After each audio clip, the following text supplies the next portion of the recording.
और दोस्तों स्वागत है आपका अपने यूट्यूब चैनल डिजिटल कंटेंट में। दोस्तों आज का हमारा टॉपिक है भारत की नदियाँ। तो इस वीडियो में हम भारत की नदियों के बारे में क्वेश्चन के माध्यम से पढ़ेंगे। और दोस्तों इस वीडियो में हमने टोटल 51 प्रश्न लिए हैं। तो चलिए करते हैं शुरू। और दोस्तों आपको बता दें कि यह वीडियो इम्पोर्टेंट है UP police, RPF, SI, constable, SSC, MTS, army और एसएससी जीडी, रेलवे के जितने भी एग्जाम्स हैं या एसएससी के जितने भी एग्जाम्स हैं उन सभी के लिए इम्पोर्टेंट है, जहां पर जीके पूछी जाती है। तो चलिए करते हैं शुरू। पहला क्वेश्चन दिया गया है, निम्नलिखित में से कौन सा विकल्प सतलज नदी के उद्गम से संबंधित है। तो आपको बताना है सतलज नदी का उद्गम कौन सा है। तो इस क्वेश्चन का राइट आंसर हो जाएगा ऑप्शन ए राक्षस ताल। तो राकस ताल या राक्षस ताल सतलज नदी का उद्गम स्थल है। ठीक है, तो राक्षस ताल से या राकस ताल से यह निकलती है। अगला क्वेश्चन, निम्नलिखित में से कौन सी नदी पूरब की ओर बहती है, यानी पूरब की ओर बहती है, इस प्रकार से इधर की ओर बहती है। ठीक है, तो इस क्वेश्चन का राइट आंसर हो जाएगा ऑप्शन डी दामोदर नदी। तो दामोदर नदी पूरब की ओर बहने वाली नदी है। ठीक है, तो दामोदर नदी जो है हुगली की एक सहायक नदी है और यह जो है छोटा नागपुर पठार से निकलती है। दामोदर नदी को बंगाल का शोक भी कहा जाता है। इंपॉर्टेंट है, याद रखिएगा। ठीक है, अगला क्वेश्चन, निम्नलिखित में से कौन सी नदी अरावली पर्वत श्रेणी से निकलती है और कच्छ के रण में लुप्त हो जाती है, यानी कच्छ के रण में गायब हो जाती है।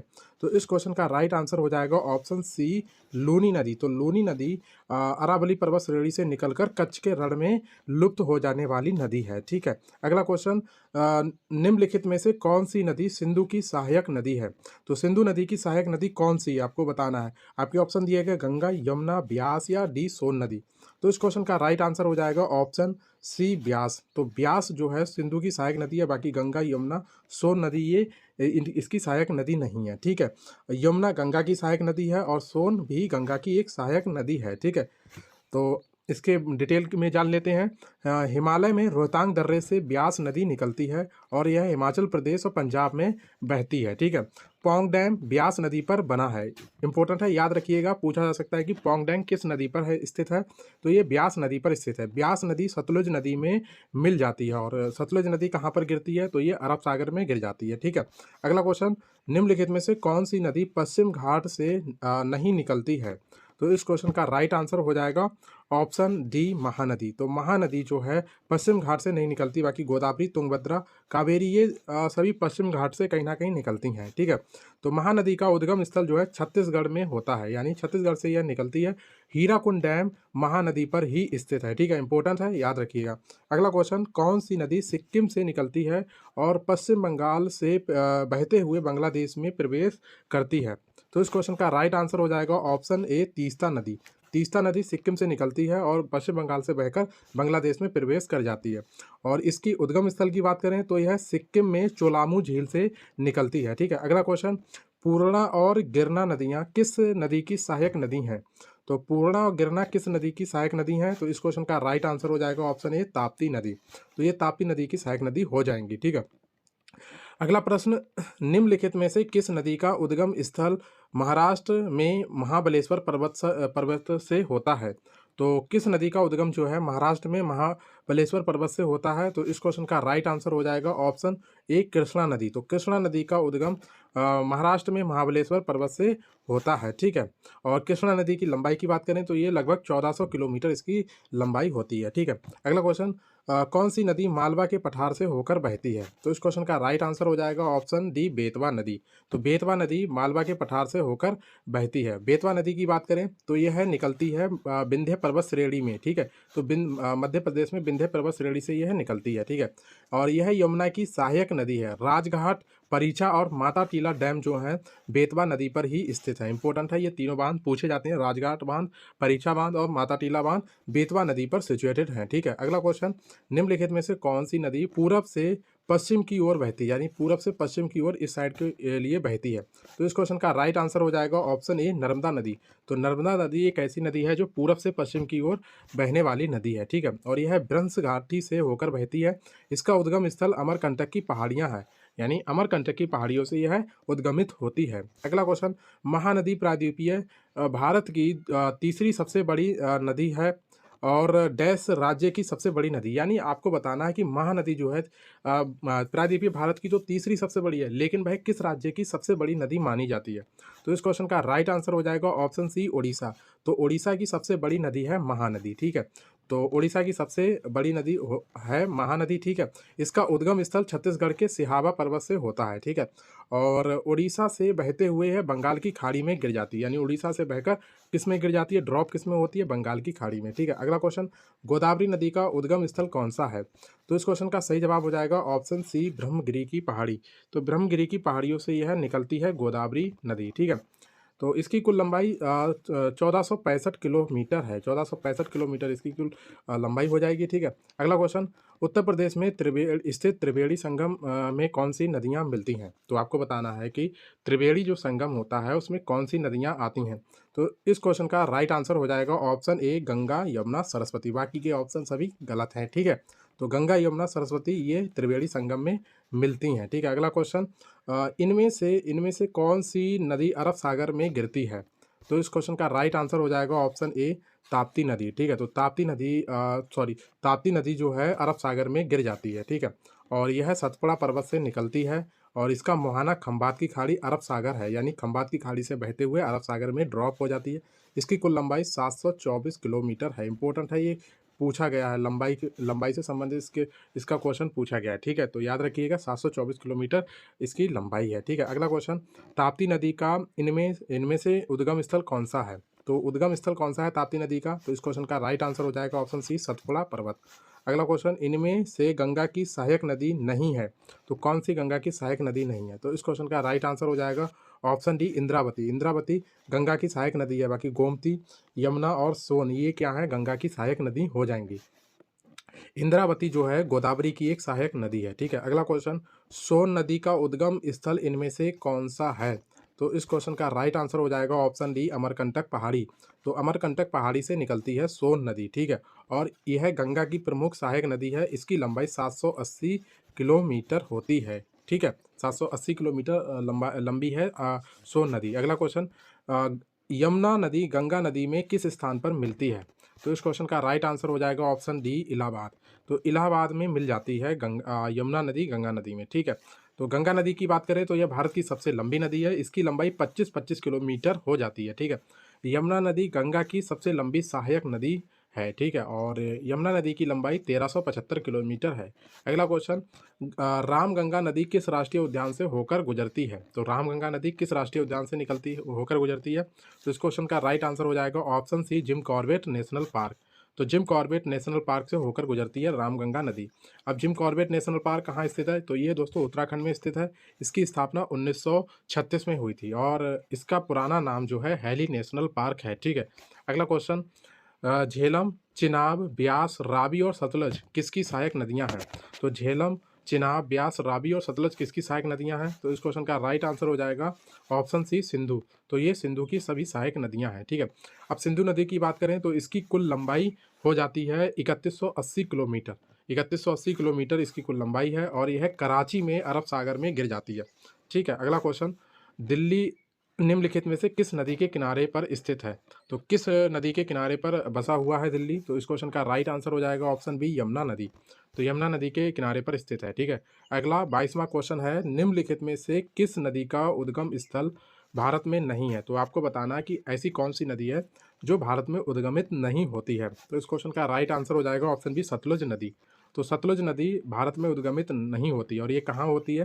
तो ये तिब्बत में राक्षस ताल से निकलती है।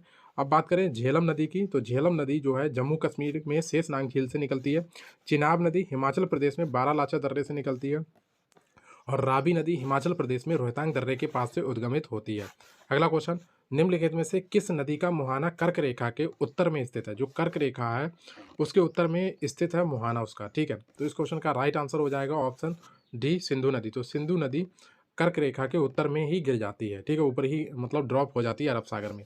अगला क्वेश्चन, निम्नलिखित में से किस नदी का उद्गम उत्तराखंड के मिलाम हिमनद से होता है। तो मिलाम हिमनद से किस नदी का उद्गम होता है, यानी मिलाम ग्लेशियर से कौन सी नदी निकलती है। और दोस्तों ये क्वेश्चन एसएससी CHSL में 2023 में पूछा गया था, 10/8/2023 को पूछा गया था, ठीक है। तो इस क्वेश्चन का राइट आंसर हो जाएगा ऑप्शन सी शारदा नदी। तो शारदा नदी मिलाम ग्लेशियर से निकलती है, ठीक है। अब शारदा नदी को गौरी गंगा के नाम से भी जाना जाता है। अगला क्वेश्चन, सतलुज नदी किस दर्रे से होकर भारत में प्रवेश करती है? तो इस क्वेश्चन का राइट आंसर हो जाएगा ऑप्शन डी सिपकिला दर्रा। तो सिपकिला दर्रा से होकर भारत में प्रवेश करती है, ठीक है। और यह राक्षस ताल से उद्गमित होती है।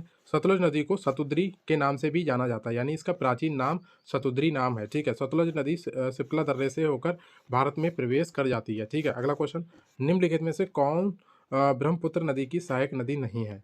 तो इस क्वेश्चन का राइट आंसर है ऑप्शन सी टोंस नदी। तो टोंस नदी जो है ब्रह्मपुत्र की सहायक नदी नहीं है। टोंस यमुना की सहायक सबसे बड़ी सहायक नदी है। याद रखिए, टोंस किसकी सहायक नदी है? यमुना की सहायक सबसे बड़ी सहायक नदी है। और इसका उद्गम जो होता है बंदरपुच्छ पर्वत से होता है। अगला क्वेश्चन, मूसी नदी निम्नलिखित में से किस नदी की सहायक नदी है? तो इस क्वेश्चन का राइट आंसर हो जाएगा ऑप्शन सी कृष्णा नदी। तो कृष्णा नदी की सहायक नदी है मूसी नदी। और आपको बता दें कि हैदराबाद जो है मूसी नदी के तट पर ही स्थित है, ठीक है। अगला क्वेश्चन, कोयना, तुंगभद्रा और भीमा नदियां जो है निम्नलिखित में से किस नदी की प्रमुख सहायक नदियां हैं? तो इस क्वेश्चन का राइट आंसर हो जाएगा ऑप्शन डी कृष्णा नदी। तो ये कृष्णा की सहायक नदियां हैं कोयना, तुंगभद्रा और भीमा, ठीक है। अगला क्वेश्चन, प्रसिद्ध सांस्कृतिक स्थल रानी की वाव यानी कि रानी का जो स्टेप बेल है किस नदी के किनारे स्थित है? जो कि 100 रुपए के नोट पर भी छपा हुआ है, ठीक है। तो ये किस नदी पर स्थित है? तो इस क्वेश्चन का राइट आंसर हो जाएगा ऑप्शन डी सरस्वती नदी, ठीक है। और ये कहाँ स्थित है? गुजरात में है, ठीक है। अगला क्वेश्चन, निम्नलिखित में से कौन सी नदी घाघरा की सहायक नदी है? तो इस क्वेश्चन का राइट आंसर हो जाएगा ऑप्शन ए सरयू। तो सरयू नदी घाघरा की एक सहायक नदी है। अगला क्वेश्चन, सरयू नदी निम्नलिखित में से किस राज्य में स्थित है? तो इस क्वेश्चन का राइट आंसर हो जाएगा ऑप्शन सी उत्तराखंड। तो उत्तराखंड में बहती है। और दोस्तों उत्तराखंड में भी बहती है और ये उत्तर प्रदेश में भी यह बहती है, ठीक है। तो दोनों राज्यों की ये नदी है, ठीक। तो उत्तर प्रदेश का अयोध्या शहर सरयू नदी पर ही स्थित है, ठीक है। अगला क्वेश्चन, कौन सी नदी यमुना की सहायक नदी है? तो इस क्वेश्चन का सही जवाब हो जाएगा ऑप्शन डी चंबल नदी। तो चंबल नदी जो है यमुना की सहायक नदी है, ठीक है। अगला क्वेश्चन, मयूर द्वीप किस नदी के तट पर स्थित है? तो इस क्वेश्चन का राइट आंसर है ऑप्शन सी ब्रह्मपुत्र नदी। तो मयूर द्वीप जो है पीकॉक लैंड जो है आइलैंड जो है वो ब्रह्मपुत्र नदी पर स्थित है, ठीक है। अगला क्वेश्चन, चंबल नदी निम्नलिखित में से किस राज्य से होकर नहीं गुजरती है? तो चंबल नदी किस राज्य से होकर नहीं गुजरती है? तो इस क्वेश्चन का राइट आंसर हो जाएगा ऑप्शन डी गुजरात। तो गुजरात से नहीं गुजरती है चंबल नदी। चंबल का उद्गम जो है मध्य प्रदेश में जाना पाव की पहाड़ी से होता है, ठीक है। अगला क्वेश्चन, बांग्लादेश में गंगा का नाम क्या है? तो गंगा को किस नाम से जाना जाता है? तो इस क्वेश्चन का सही जवाब है ऑप्शन डी पद्मा। तो बांग्लादेश में गंगा को पद्मा के नाम से जाना जाता है, ठीक है। अगला प्रश्न, भारत की सबसे लंबी नदी कौन सी है? तो इस क्वेश्चन का राइट आंसर हो जाएगा ऑप्शन ए गंगा नदी। तो गंगा नदी भारत की सबसे लंबी नदी है, ठीक है। अगला क्वेश्चन, घाघरा और सोन नदी किस नदी की सहायक नदियां हैं? तो ये क्वेश्चन एमटीएस 2019 में पूछा गया था। तो घाघरा और सोन किस नदी की सहायक नदियां हैं? तो इस क्वेश्चन का राइट आंसर हो जाएगा ऑप्शन बी गंगा। तो गंगा की सहायक नदियां हैं, ठीक है, घाघरा और सोन। अगला क्वेश्चन, किस नदी को बिहार का शोक कहा जाता है? तो इस क्वेश्चन का राइट आंसर हो जाएगा ऑप्शन डी कोसी। तो कोसी नदी को बिहार का शोक कहा जाता है। अगला क्वेश्चन, निम्नलिखित में से कौन सी नदी बर्फ पोषित नदी है? यानी ऐसी कौन सी नदी है जिसका पानी जो है बर्फ से मिलता है, ग्लेशियर से मिलता है? तो आपके ऑप्शन है यमुना, गोदावरी, कावेरी, कृष्णा। तो यहाँ पर दोस्तों ये होगा कि कौन सी नदी बर्फ पोषित नदी है। तो इस क्वेश्चन का राइट आंसर है ऑप्शन ए यमुना नदी। यानी यमुना नदी जो है बर्फ पोषित नदी है, यानी यह ग्लेशियर से उद्गमित होती है, ठीक है। अगला क्वेश्चन, ब्रह्मपुत्र नदी जब अरुणाचल प्रदेश में प्रवेश करती है तब इसे किस नाम से जाना जाता है? तो इस क्वेश्चन का राइट आंसर हो जाएगा ऑप्शन डी दिहांग। तो इसे दिहांग के नाम से जाना जाता है।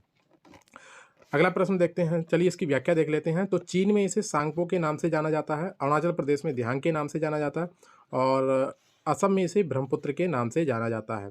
बांग्लादेश में इसे जमुना के नाम से जाना जाता है ब्रह्मपुत्र नदी को, और यह चेमायुंगडुंग ग्लेशियर से निकलती है तिब्बत में, ठीक है। चेमायुंगडुंग ग्लेशियर से निकलती है ब्रह्मपुत्र नदी, ठीक है। ये इसकी कुछ एक्स्ट्रा जानकारी है, याद रखिएगा, यहाँ से क्वेश्चन बनने के चांसेस रहते हैं, ठीक है। अगला क्वेश्चन, लोहित नदी किसकी सहायक नदी है? तो इसका राइट आंसर हो जाएगा ऑप्शन ए ब्रह्मपुत्र नदी। तो ब्रह्मपुत्र की सहायक नदी है लोहित नदी। अब लोहित नदी को खून की नदी के नाम से भी जाना जाता है। क्यों जाना जाता है? क्योंकि इसका जो रंग होता है लाल होता है, ठीक है, इसीलिए इसे खून की नदी के नाम से भी जाना जाता है। अगला क्वेश्चन, धनसिरी निम्नलिखित में से किस नदी की सहायक नदी है? तो इस क्वेश्चन का राइट आंसर हो जाएगा ऑप्शन डी ब्रह्मपुत्र नदी। तो ब्रह्मपुत्र की सहायक नदी है धनसिरी नदी, ठीक है। निम्नलिखित में से कौन सी नदी प्रायद्वीपीय भारत की सबसे बड़ी नदी है? तो इसका राइट आंसर है ऑप्शन सी गोदावरी नदी। तो गोदावरी नदी प्रायद्वीपीय भारत की सबसे बड़ी नदी है और यह महाराष्ट्र के नासिक के पास त्र्यंबकेश्वर पहाड़ी से निकलती है, ठीक है। और इसे दक्षिण की गंगा के नाम से भी जाना जाता है। अगला क्वेश्चन, दक्षिण भारत की ऐसी प्रमुख नदियाँ कौन सी हैं जो अरब सागर में गिरती हैं? तो इस क्वेश्चन का राइट आंसर हो जाएगा ऑप्शन सी ताप्ती और नर्मदा नदी। तो ताप्ती और नर्मदा नदी गिरती हैं, ठीक है। तो ये किस में गिरती हैं? जो अरब सागर में गिर जाती हैं, ठीक है। अगला क्वेश्चन, लगभग 724 किलोमीटर के विस्तार के साथ कौन सी नदी प्रायद्वीपीय भारत की सबसे महत्वपूर्ण नदियों में से एक है? यानी 700 किलोमीटर उसकी लंबाई है उस नदी की, तो वो नदी कौन सी है? तो अभी मैंने बताया था कि 724 किलोमीटर जो है लंबाई वो किसकी है? ताप्ती नदी की है। तो इस क्वेश्चन का राइट आंसर हो जाएगा ऑप्शन ए ताप्ती नदी, ठीक है। अगला क्वेश्चन है, गोदावरी बेसिन का सबसे बड़ा जल ग्रहण क्षेत्र निम्नलिखित में से किस राज्य में है? तो इस क्वेश्चन का राइट आंसर हो जाएगा ऑप्शन बी महाराष्ट्र। तो महाराष्ट्र में है, ठीक है। अगला क्वेश्चन, भारत में डेल्टा बनाने वाली नदियाँ कौन सी हैं? तो देखिए इनमें से कौन सी नदियाँ हैं जो डेल्टा बनाती हैं? गंगा, महानदी, नर्मदा। तो देखिए नर्मदा नहीं बनाती है तो ये ऑप्शन नहीं होगा। कृष्णा, गंगा, तापी। तापी भी नहीं बनाती है, ये ऐश्वरी बनाती है, ये भी नहीं होगा। कावेरी, गंगा, महानदी, ये तीनों क्या हैं? डेल्टा बनाती हैं, यानी ये पूरब की ओर गिरती हैं, ठीक है। तो ये इसका सही जवाब हो जाएगा अभी। और चौथा ऑप्शन देख लेते हैं, नर्मदा, तापी, कृष्णा। यहाँ पर ये दो नदियाँ आ गई हैं जो कि डेल्टा ना बनाकर ऐश्वरी बनाती हैं, तो इसका राइट आंसर होगा ऑप्शन सी। तो इस क्वेश्चन का सही जवाब हो जाएगा ऑप्शन सी कावेरी नदी, ठीक है। कावेरी, गंगा और महानदी। अगला प्रश्न, हाल ही में केंद्र सरकार ने जिसे राष्ट्रीय नदी का दर्जा देने की घोषणा की वह कौन सी नदी है? तो यानी राष्ट्रीय नदी घोषित किया है उसे, तो वह कौन सी नदी है? तो इसका राइट आंसर हो जाएगा ऑप्शन ए गंगा नदी, ठीक है। तो गंगा नदी होगा, ठीक है। तो यानी यहाँ पर दो दो ऑप्शन टाइप हो गए। चलिए कोई नहीं, इसके लिए ठीक है आपको वहाँ पर एक ही ऑप्शन मिलेगा गंगा का, ठीक है। अगला क्वेश्चन, तो इसकी देखिए व्याख्या देख लेते हैं। नवंबर 2008 में भारत सरकार द्वारा गंगा को भारत की राष्ट्रीय नदी डिक्लेयर किया गया था। अगला प्रश्न, तवा किसकी सहायक नदी है? तो इस क्वेश्चन का राइट आंसर हो जाएगा ऑप्शन ए नर्मदा नदी। तो नर्मदा नदी की सहायक नदी है तवा, ठीक है। अगला प्रश्न, निम्नलिखित में से किस नदी को उड़ीसा का शोक कहा जाता है? तो उड़ीसा का शोक महानदी को कहा जाता है, ठीक है। अगला क्वेश्चन, भारत की लवण नदी के नाम से कौन सी नदी जानी जाती है? तो इसका राइट आंसर है ऑप्शन ए लूनी नदी। तो लूनी नदी को लवण नदी के नाम से जाना जाता है, ठीक है, जो कि गुजरात के कच्छ के रण में ये लुप्त हो जाती है, ठीक है। तो चलिए दोस्तों, वीडियो देखने के लिए आप सभी का बहुत बहुत धन्यवाद। वीडियो को लाइक, शेयर और चैनल को सब्सक्राइब कर लीजिए। तब तक के लिए जय हिंद, वंदे मातरम।